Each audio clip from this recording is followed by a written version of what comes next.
Hi, and welcome to episode 11 of Known Through Connection. We are continuing our conversation with Bridget Knaub from episode 10, talking about where humanity and AI meet and the connection that we have both with AI and more so with who we are as people and with each other and as humans as we progress into this new era of change. Welcome back. If you did not hear episode 10, please go back. It's going to make more sense for you to hear the background and connection and where we're coming from. Bridget and I, just to set the stage again a little bit, Bridget and I are coming from places of change professionally this year. We have both been in technology leadership and now are in places where our careers look very different. It's giving us fresh eyes within this season of and this time of change where AI is really starting to disrupt a lot of things. Bridget, thank you for joining for this second Yeah, conversation. So glad to have you. absolutely. Okay, so Bridget, when we left in episode 10, and I'm so glad you brought up this analogy to get us going towards this direction of the conversation.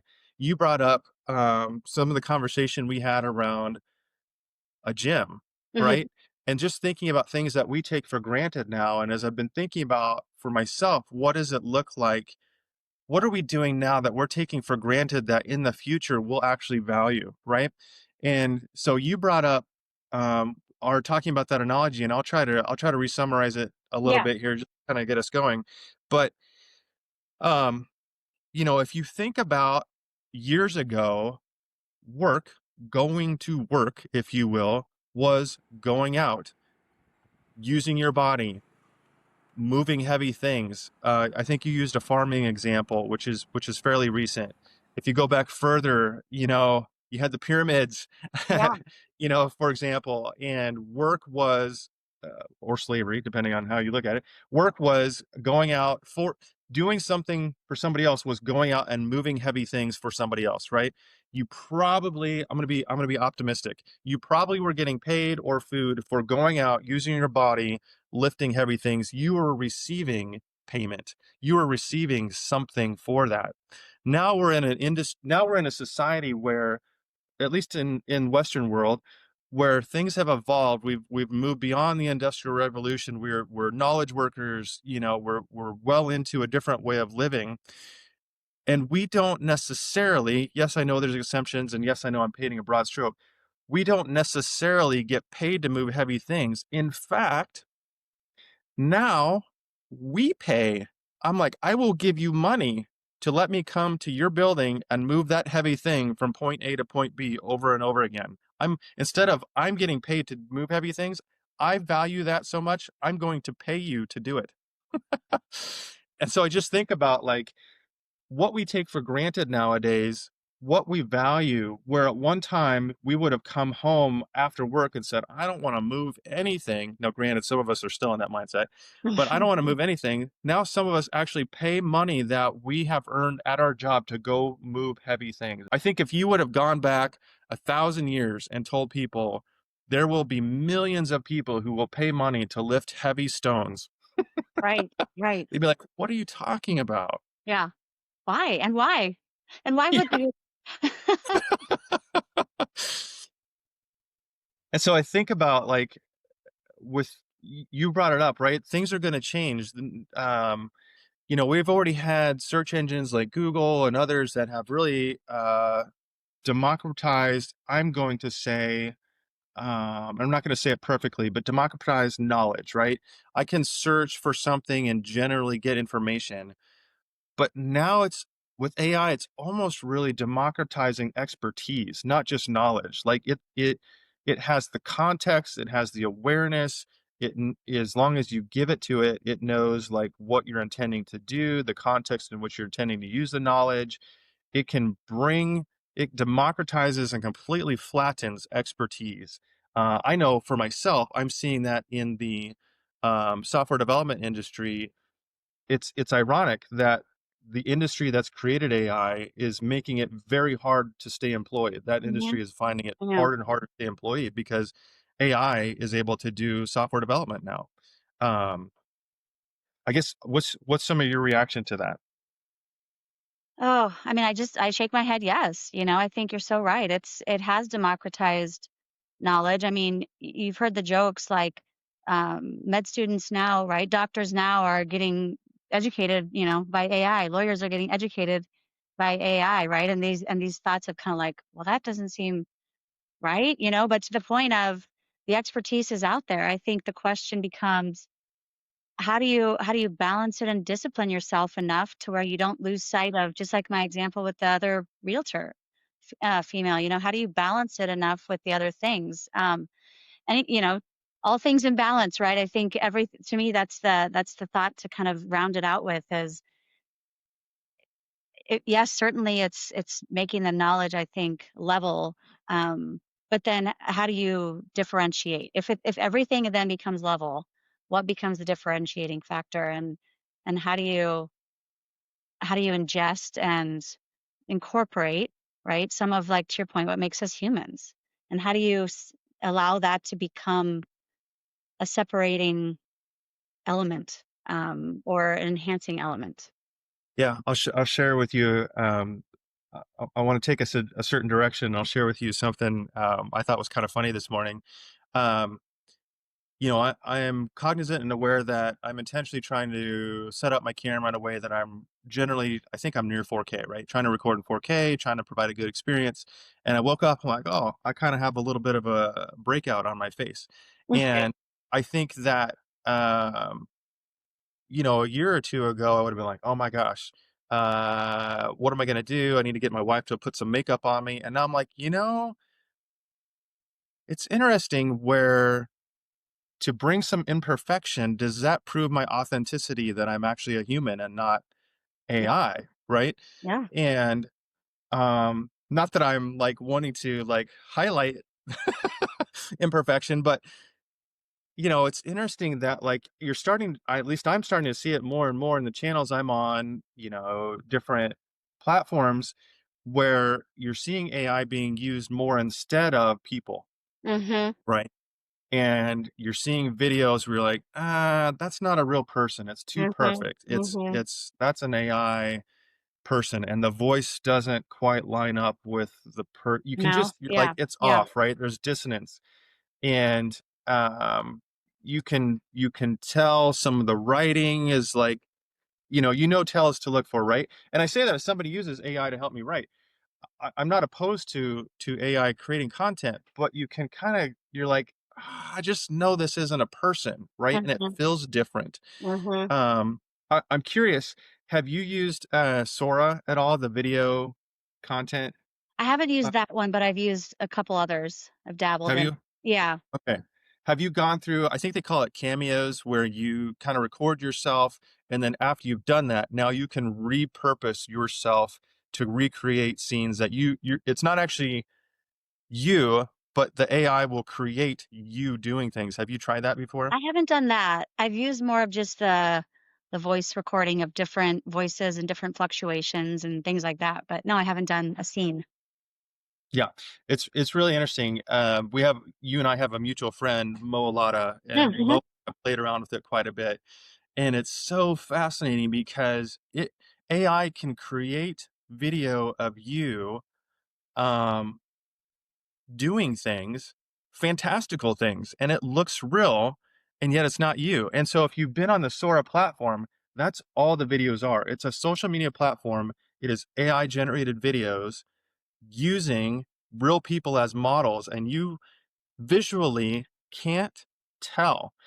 And I tell you, it is a weird experience, and I've intentionally done it to spend a session just going through Sora videos and your brain being like, all of this looks real. It looks real, but none of it is. It's a weird thing. So, I did see some of those, I think, on Reels. They were Halloween, um, style videos, right? And so it was like some possum or, raccoon eating out of the Halloween candy in the porch. And the Ring camera is apparently where the angle, there's the perspective.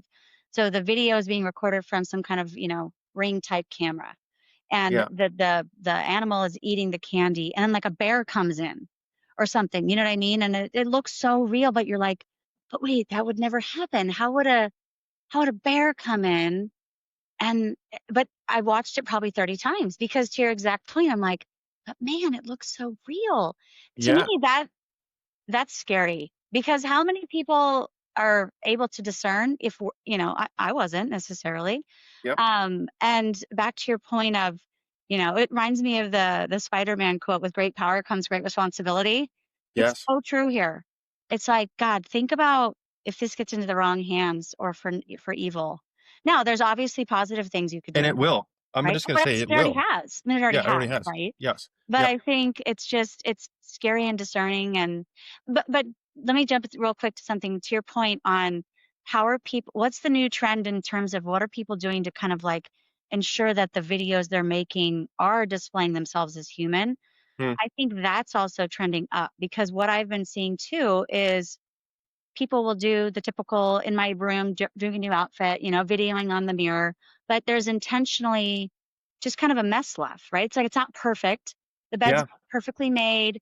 All the shoes aren't put away, right? And to me, that showcases authenticity and human because an AI would never do that. It would never, unless you told it to, Mm-hmm. but it would never leave the bed like that or the shoes on the ground, right? It would, if you said do a bedroom scene, it would perfectly set it up. Versus I think when people are recording, they're intentionally trying to showcase, "Hey, this is me, right? This is how I Mm-hmm. live. Sure, my shoes might be under the bed and you can see them, but I'm not fake." Bridget, I'm going to ask you a deep question, and Yeah. this is why you're on this episode, right? And we're talking about humanity and AI meet. If AI can create you, Mhm. and it can create a context that feels authentic and has a little bit of mess to it, why does it matter? Why does it matter that it's not really you? Why is that? It's important, actually. Mhm. There is something there. Why is that important that it actually be you? Why does that matter to us? Is this a person or not? Why does that matter? And I think to some people it may not matter as well as much as it does to others. I mean, totally frank. For me, it does matter. Um, because I want to have a connection. I really do. I think that's what I really value at the end of the day is like you hear me and understand me and who I am. And I vice versa, hear you and what's going on in your mind and what makes you you. Um, from my experience, that a machine couldn't do that, Mm, from my perspective. Yes, it could facade look exactly like, you or me. Um, but that's what separates us from the machines, right? Is mm, that um that human nature, that grace that we all have, that ability that we all have to relate, to empathize, those types of things. mhm. It's interesting. I'm going to say his name wrong. I just know him as Gary V, right? Gary V. I think it's, I'm not even going to try. Gary V. He's on social media platforms. He's big in the entrepreneurial circles. He's got like 11 million followers on Instagram. I don't even know TikTok, but you probably recognize him if you saw him. It was interesting. A couple months ago, he shared out. He was on a podcast and he was talking about how he thinks society is going to change and how he thinks, and I'm actually seeing some of this. He thinks that the human experience is going to become more valuable, right? Things that we've taken for granted that are going to be now premium experiences. For example, and I'm hearing of this even in Omaha now. I talked about it with my parents, and they're like, "Yeah, we've experienced that or heard about it." Where you go to make a restaurant and they have a no phone rule. Like the restaurant Mm, mm, says, if you want to eat here, you're going to lock up your phone and you're going to have a non-electronic experience. And it's an experience. It's no longer like the high school rule of like you have to put your phone in your locker. I'm intentionally going to this restaurant to have a phone-free dinner, right? That is mm. an experience I'm looking for and I'm paying for, and it was an example of elevating the human experience. And he even went further, and I actually, this resonated with me.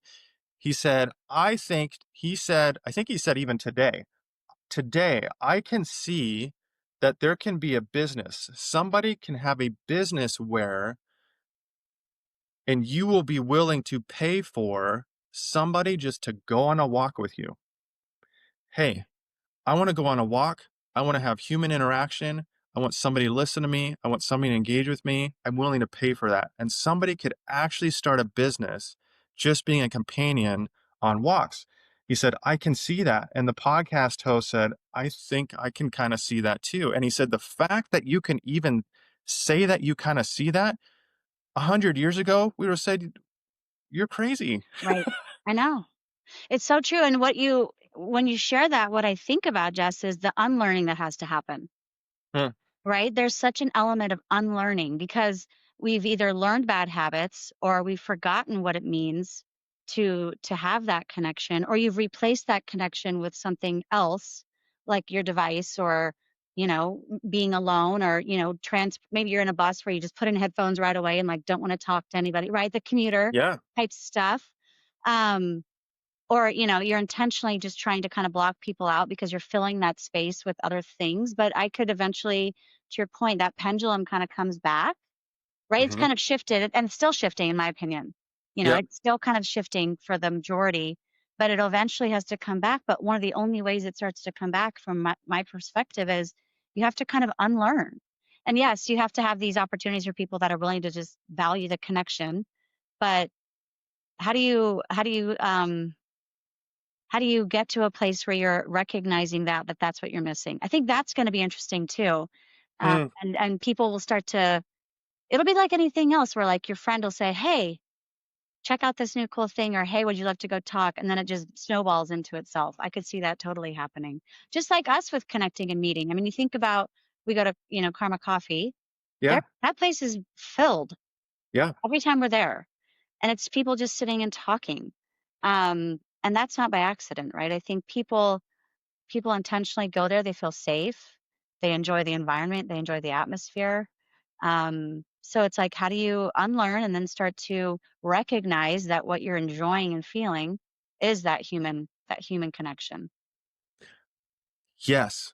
I think you raise an insightful question for somebody who's just in the motions, right? They're working with technology every day. They're on Zooms, they're on Teams, Hmm. whatever.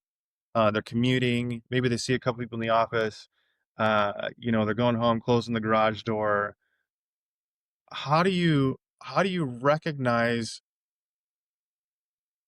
that kind of like missing sunlight, right? Like in the Hmm. winter, Yeah, you miss sunlight and you're like, something feels something's off, off. right? Something's off. Yeah. What do you look for to know you're missing that human connection? What do you look for? Gosh, it's a great question because I can I can share. I'm one of those, what are they called? Introverted extroverts. Like Yeah, I recharge by being home by myself. same, same. I love talking with people. When I'm in the mode of engaging, I am super social. I want to be out. But then I hit my limit and I'm like, whew, I gotta go recharge. I gotta go home. I wonder if it's the same, only flipped, I wonder if you just start to maybe we come up with a term. I mean, maybe honestly, there's something that starts to develop in terms of you start to name it. I mean, what did we come up with the names introvert, extrovert? I mean, Yeah, maybe there's this recognition that, like the lack of sunlight, lack of vitamin D, yeah. you start to call it something. It's like a lack of humanity, lack of connection, lack of, I don't know, lack of just, touch. And I think, quick, I was wanting to say this. I think it's more than just connecting on a verbal or emotional level. Hmm. I think there's also the need to recognize the value of human touch, right? Like Mhm, hugging. mhm, And I can share all of my children spent time in the NICU. They were all born early. Now we were blessed enough to be able to be there every day in the hospital, right? mhm, But I don't know if you know, there are some babies that either the mother's ill or they can't make it or whatever the case may be. They're not able to be there, and there are people that volunteer to just hold and rock the babies. mhm, The importance of the connection, right? The human touch that needs to be there. That mhm, never leaves us, right? That stays with us as human beings. And there's studies that show how it impacts your brain and how a hug needs to be, 21 seconds in order to kind of change this part of your brain that values that. mhm. So I think that's a side of connection too that we have to recognize. It's not just emotionally filling me up, but like being able to also just have a hug or like get a shoulder or, you know, support each other from that perspective as well. I so agree with you. I think it is so true, and I'm just kind of reflecting because up until a couple years ago, I was not a hugger, and then I kind of had a little bit of a just an internal change, and to where yesterday, I met somebody for the first time. Actually, you might know them. But that's a different Note Through Connection Different episode. day, different talk. um, I met somebody for the first time, and we spent an hour together at Karma Coffee. And by the time we left, he asked to give me a hug, and I did, and I was like, "Yeah, that feels natural, and that feels what we should do, given the conversation we had."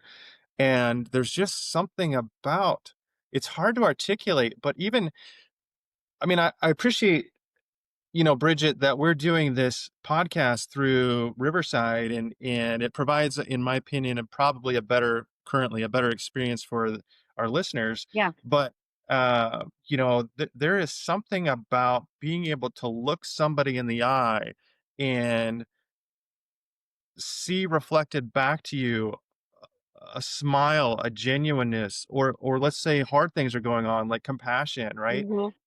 There's something humanly validating about that human personal connection. And I'm sure, like many people, I've had some sessions with AI processing some emotional things, and it's helpful. Yet, if I know it's a person saying it to me, like Bridget, if you're and you've done this, if you're encouraging me, for example, that is immensely more meaningful to me than if this made up AI persona is encouraging to me. And I've wondered, is it because there's the risk that you as a person, Bridget, there's a higher risk that you could choose not to encourage me. You could actually be like, Jess, I don't approve of you. I no longer think highly of you. I could withdraw. Is it the fact that I think it's more than this, but is there a component that because AI is wired to um I'm trying not to use kid language here, teenage language, because AI is wired to be positive and embracing to you, and that it's not really, unless you force it, it's not going to be negative to you. Is there something about the risk of a human choosing to either not or to show you connection that makes it more meaningful? I don't know, something I've been kind of pondering and thinking about. That's a good question. Like the risk reward system, sort of, right? If you get and then the reward's greater. I don't know. That's interesting. I haven't thought about that. Yeah, but I do think there is something innately inside of us where, yes, as somebody who loves technology, it is so fun and almost magical the things we're able to accomplish. And yet we still need that human connection. We still need the human part. And I'm going to go back to actually, I'm going to circle back to, I have a friend who does not like the word circle back. Um, Sorry for the corporate lingo in there. Um, I'm going to go back to episode 10, where you brought up the example of a business leader who's concerned about their frontline folks who might not have business knowledge because of depending on AI too much. Yeah. I actually think, in my opinion, um, AI is not going anywhere. It's only just starting. It's going to be more. Um, Yet, I firmly believe, and this is where I'm headed, a differentiator Mhm. will be as a business owner, as I leverage AI, can I keep the essence of who I am, of who Jess is inside my use of AI, right? Am I able to some degree, see myself, know what's important to me, know my personality, know what values I believe are important. And then as I leverage technology, am I able to bring that into, and you use the word, I can't remember the word you use, but essentially amplify. I'm going to use the word amplify, right? It's amplifying the core of who you are. And I think about, for example, you see this in non-AI context, right? I can think about businesses that I've interacted with even this last year where I'm like, hey, I really like, once I get past I'm going to term it this way. Once I get past the front desk, I really like the person who serves me, but that front desk experience is a little shaky. Like that person is not quite get good at customer service, right? And I'm like, man, I wonder if that person who owns the business knows that that front desk worker is causing a disconnect in the experience for me as a customer. I kind of view it the same way with AI. If I can leverage AI and be transparent where I'm using AI and have it bring forward my values, my way of interacting with the world, does that bring about a healthier use of technology? Does that make sense what I'm trying to say? Yeah. I can go further with that, but No, does no, no. It absolutely does. And I think an example that correlates to what you're sharing that really resonates with me is the way, if you think about the way, you know, technology is implicate, in, I should say, getting involved in the medical world, right? So so we all know this has been around for years, robots that help the doctor do surgeries, and I think it's still the doctor for the most part controlling the robot, but what it's enhanced is quality of surgeries, right? Maybe maybe the incisions don't have to be so large. I'm not the expert, but you get my point. Yep. Like the way that Yep. they're able to enhance. Yep. And if I think about that analogy too, and I think about, if you think about the way AI is going to help nurses, doctors, if it's going to give them more time, right, to then focus on the patient and the human interaction side of their job, because that's so critical. Nobody, you know, back to your point of having that hard conversation with someone or that good conversation with someone, Mhm. that's an environment where it's so critical. Emotions are so high typically, Mhm. right? Good or not good, that it's so important to have the right human connection. Yet, how beneficial can an AI or a new technology be to increase and enhance the efficiency and effectiveness of their roles? Mhm. That's the example I think of. So, basically, echoing what you're saying, how can they enable themselves to be really good at the human side of their job, but Mhm. also do their job super well, the other side of Mhm. their job? You know what I'm saying? So, yeah, I think you're spot on. I think that's a great example because that moment where somebody's having a potentially difficult conversation with somebody, breaking news that or talking through a scenario that may be difficult. Mhm. You don't want AI. You want that human connection, and we could probably go way off a deep end of like why is that? But yet it's Right, true, right, right? It just right. is. It is what it is. You want that, and so if you can free up your people to take Mhm. on more of those aspects where it's more important to have that human connection rather than entering data in a screen, Right, who cares, right. right?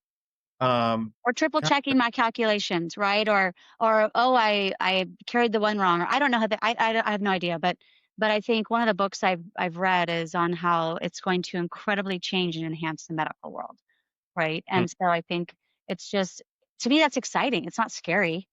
That's awesome. You mhm, think about the amazing things that are going to happen there, and then mhm, yet no one becomes. I mean, it's like, why did you get into technology, right? To solve problems and make a difference. mhm, Same if you were to go ask a nurse or a doctor, why did you become a doctor or a nurse? They're not going to say to figure out, how to calculate the right amount of fluid to push through the IV. They're going to say, because I want to change people's lives. I want to make an impact on people's lives. I think that's probably when you get down to the core of the why, you know, that's the true for even myself. I want to make an impact for people. We talk about the 7 primal questions. That's my primal question. yeah, What's my purpose? How am I helping others? What am I doing to support other people? And if I can, to your point, if I can still accomplish that, but do it even better and be wider spread through the use of a technology like AI, that just satiates me internally so much more. mhm. You bring up the primal question, and we're not going to go deep in that in this episode, but the primal question is a framework by Mike Foster that's a way to look at yourself and see how you're shaped, right? And a way to find kind of your human superpower, if you will. And Mhm. so, what I'll say is, it's interesting, right? To start to use some of these ways of looking at yourself, personality tests, strengths tests, tests that talk about your attachment order, things like that to start to understand. Because honestly, Bridget, and I'm trying to decide whether I use you as an example or me, Mhm. but um, I'm going to flip it on myself. Let's say, Bridget, you're like, hey, I want to work with Jess, and I'm thinking about working with Jess. I hope that you're like, I want to have a consistent Jess experience when I interact with him, even if he's using AI, Mhm. right? Mhm. So if I interact with your website, if I interact with, let's say you have an app or something for scheduling or whatever, when I interact with you, well, I listened to a podcast and it was really good. And I can't remember right now, but it used the acronym HEART, and I'm not going to be able to recite it, but it was, if when you're using AI, bring your heart into it. And there's a Hmm. whole acronym for that. And one of the things that they said is, if you're using AI, be transparent when it's AI versus when it's a person, right? You don't want somebody guessing when I'm interacting with AI, when I'm versus when I'm interacting with a human. You don't want that. So be transparent when it's a virtual AI assistant or whatever versus when it's a human, so they know. And then have that experience reflect who you are, right? If you're interacting with, even, let's say I create a AI virtual assistant, you're going to want that AI to interact with you as an extension, as an expression of who I am. When you're going to want, I want an interaction of Jess over Mhm. here, because that's Mhm. who I'm wanting to do business with, versus when I'm doing business with, I'll just throw his name out, Mo. I want the experience of Mo over Right. here, right? I'm wanting certain things. um and so I think that'll be more important, to be able to look at ourselves, and we're going to have to ask others to get that feedback, but find ways to understand who I am, or as a company, who are we as a company, so that that extends out into our use of some of these technologies. Yeah, I think it's spot on. To just to highlight that, you think about when you interact with like a Siri, right, or like a Hey Yep. Google or an Alexa. Um, to your point, it's given a name to sort of human it, Yeah. but yet it's clear then at that point you're interacting with AI. Hmm. Yeah, Yeah, and you're okay with it. and you are. Okay, well, let me transition a little bit here. We're getting near the end of our second episode, and I want to get your closing thoughts on a couple different areas. um, there's a lot of change happening. There's a lot of things that, are making us question what's real, what's not. We're seeing, we kind of talked about it earlier, but, my wife and friends will show me videos on social media and say, can you believe this? And I've spent enough time with platforms like Sora or something, like, that's not real, Not real. you know? And so we're entering this time where we can't necessarily believe everything we see and hear and experience, especially digitally. Yeah. And, we're going to have a whole nother episode once robots Yeah, are yeah. walking around. But, there's so much unknown, there's so much that's happening. Yet, Bridget, one of the things I love talking about with you with is there's still a thread of strong optimism. When you think about the future, what still gives you hope about the future? Oh gosh, so many things give me hope. Um, if I if I use a personal, example, again, 3 young children, I am just so excited and hopeful for what is gonna come in their lifetime.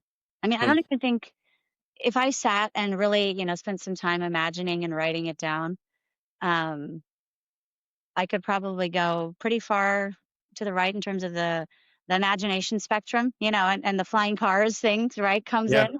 Yeah. But if you think of it beyond just kind of the imagination of the opportunity they're gonna have to learn and to really enhance who they are as people is what really excites me. Hmm. Now you talk about all these various platforms, and you mentioned the ability to you don't even know how to have to know how to code. You can type in common language that says, "Hey, I want to build this website. Here's what I Mhm. want it to be able to do.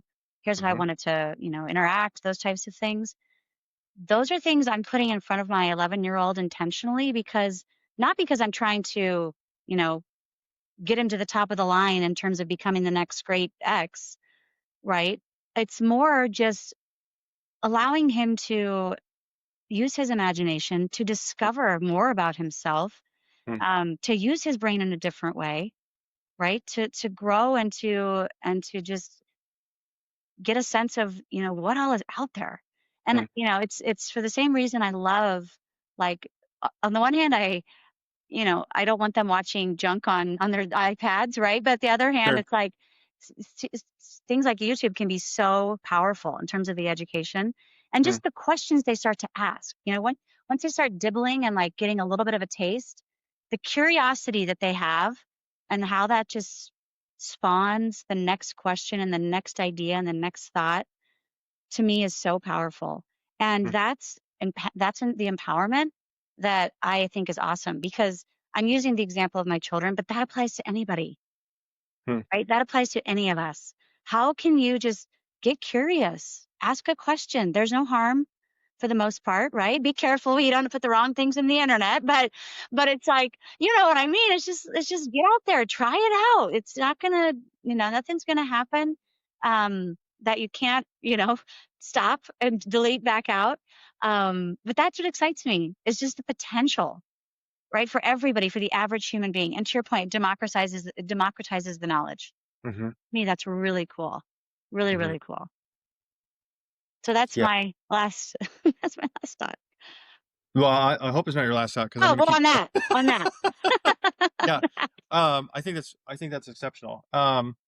It's Bridget, as things are speeding up. I mean, you kind of described this a little bit here with what you're doing, but helping people embrace finding themselves through actually the use of technology, which I think is Mhm, fascinating. And I mhm, think I'm right there with you. Yet, as things are speeding up and moving so fast, mhm.